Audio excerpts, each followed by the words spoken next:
England, 1051. A procession led by Count Eustace II de Boulogne, a close friend of King Edward the Confessor, enters Dover. This courteous visit was a result of an almost 30-year-long acquaintance that dates back to the king's exile to Normandy.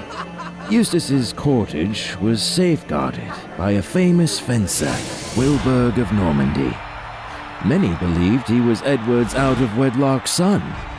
The gossip burgeoned, chiefly due to the king's habit of booking the kirk for his repentful prostration.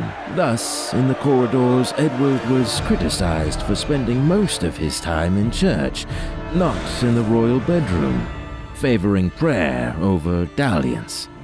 It was Count de Boulogne whose name was made with debauchery, and his manifestation was nothing short of a bad omen for British people.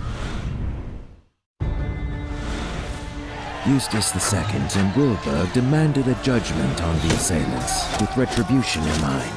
Edward the Confessor's decision. The bastard was successful.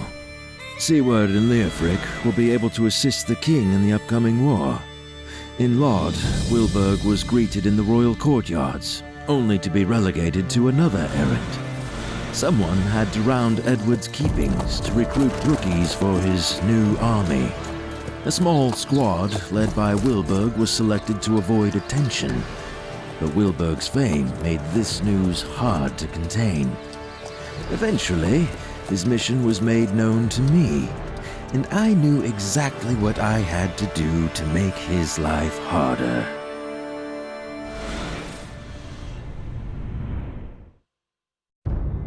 Edward the Confessor was in awe. As a token of his gratitude, he gave Wilburg his own sword. Bastard's cheeks were shaking with joy like a little boy's jowls. I think in this act, Wilburg saw something paternal. He was ready to move mountains for the king, and soon Edward's army was ready. If it wasn't for one very small detail. Supplies from the royal armory were delayed, and without the right weapons, Edward had a ghost of a chance in defeating me.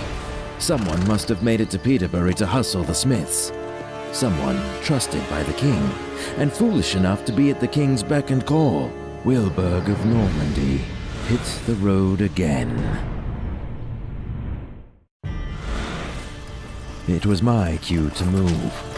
When Wilburg was busy fixing the armory, Edward was left unprepared, ill-equipped, and without his best guard. That was my best chance to strike against the king, and our forces were to meet by Gloucester. I was sure Wilburg couldn't make it, even if he tried hasting his forces with a whip. We were about to enter the battlefield, and Wilburg of Normandy was nowhere to be seen. Victory was mine.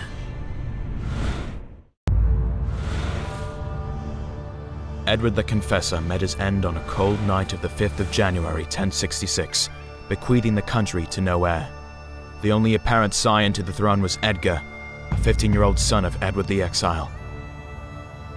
Unfortunately, due to Edward the Confessor's inability to secure young Edgar's heritage, a prospect of peaceful hereditary succession receded. As a result, a claim to Britain's throne was demanded by 3 ambitious champions. A cunning nobleman, Harold Godwinson, that secured his position as the most powerful man in England after succeeding his father as the Earl of Wessex. William the Bastard, who has been allegedly offered a kingship by Harold Godwinson shortly before Edward the Confessor's death.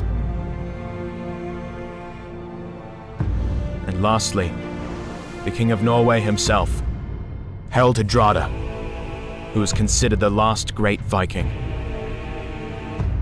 However, the Witenagemot, a ruling class of royal councillors, considered Edgar too inexperienced to be an effective leader in the course of inevitable succession war, and decided to crown Harold Godwinson as the next King of England. As a result, Tostig, an exiled brother of King Harold Godwinson, persuaded the King of Norway to invade Britain.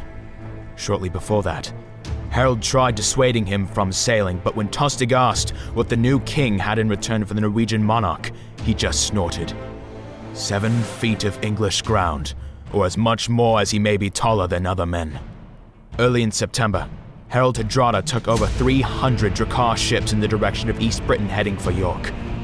The first demonstration of resistance was met at the outskirts of the town of Fulford, led by brothers Edwin and Morcar.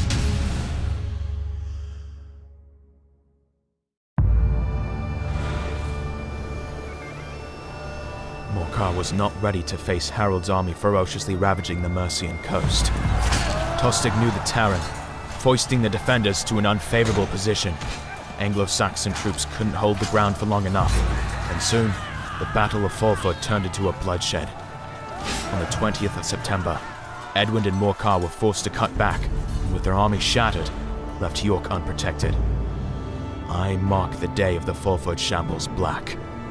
By mere miracle I returned to York, only to be downcast by the cries of widows of my fallen brethren. But there was no time to yell bloody murder, as the Viking army was getting closer to our home each breath. We, who survived, had no other choice but to pluck up courage and stand our ground. Withal, we're far from being an army, hardly a bunch of outworn bruisers who lucked out on death.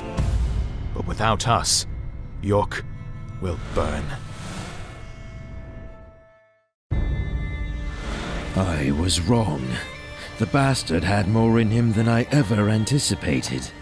He swept through the battlefield like a thunder. A messiah Edward was praying for. The battle was lost. I underestimated Wilburg, never considering him a worthy opponent. After all, you can't reason with emotions. Yet, ironically, that affection led to Wilburg's demise. Believing he was saving his father, the bastard took an arrow with Edward's name on it. However, the king was already victorious, and Wilburg never became either a martyr or a hero. Not even a son. Just another casualty. And history has no gentle way in dealing with the beaten. But I did not intend to stay defeated. I had to make sure that the name of Godwin of Kent will be remembered and down in history books as the one who set Britain on fire.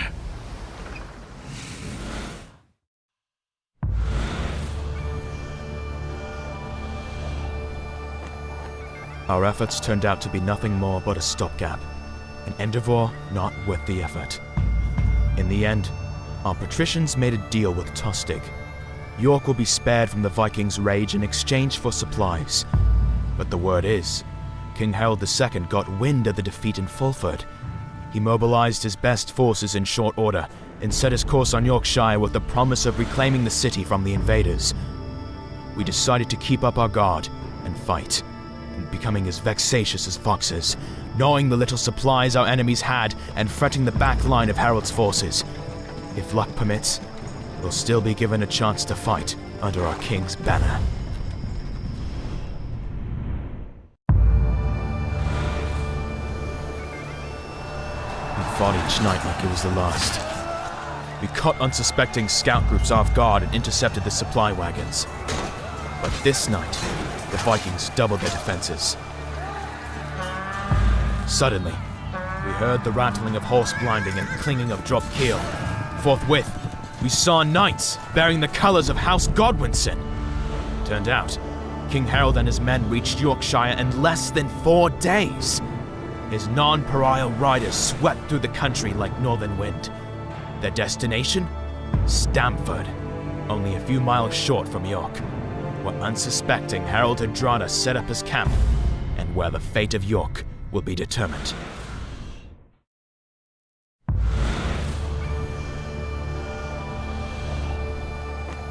Tostig is dead. Decapitated by his own brother, King Harold II. Harold Hardrada, the last great Viking, met his end on the 25th of September, 1066. His battle cry was interrupted with the tip of my arrow that got stuck in his neck like a cheap circus trick. With no leadership, The Viking party scrambled and retreated to Rakol, where a treaty was signed. In the end, only 24 of 300 Drakars that reached British soil returned to their homeland. The celebration was grandeur, but the war was far from over. Only 3 days after the Battle of Stamford Bridge, the spies reported of William the Bastard's forces reaching the city of Hastings. The king decided to carry a surprise attack to catch the invaders with their defenses down. Little we knew, William brought in his own spies to London that notified the Bastard of every move we made.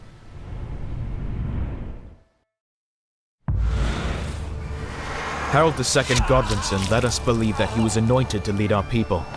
Maybe it was far-fetched lie or blind belief he himself envisioned. Truth is, we followed him to the bitter end. A king was sent to the gates of heaven by an arrow to his eye, and his body trampled by the hooves of cavalry to the metallic jarring of his armor. To much surprise, William and his army did not attack London straightforward. He decided to cut the capital from its supplies, patiently awaiting capitulation. After taking over the capital, the Witenagemot submitted the crown to the Bastard shortly after William seized Winchester, where the royal treasure was. On the 25th of December 1066, William was no longer a bastard, for this day was marked as the day William the Conqueror was born. A new title fit for a new king. But if you ask me, now he sounds plain posh. And me? Well, I must be the luckiest bitch's son that ever walked the islands. One of Bastard's muscles sliced my eye with an axe, rendering me haggard for the rest of the battle. Never saw the fall of King Harold II. And after all, I think that's for the best, as I never met a child fond of inglorious songs of fall and disappointment. Never became an old grouch either. In the long run, a lazy eye is a small price to pay for a title of Earl of Locksley.